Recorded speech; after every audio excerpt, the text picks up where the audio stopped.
The Canon EOS R5 Mark II. Imagine the bigger things.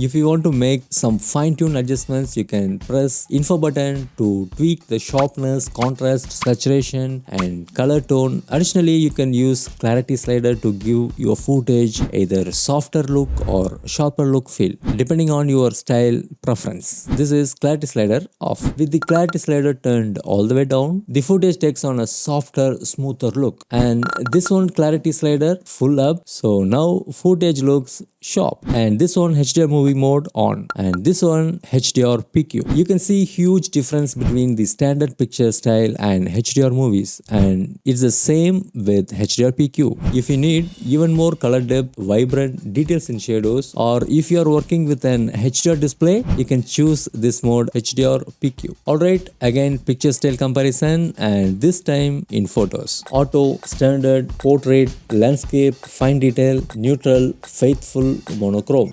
Canon, delighting you always.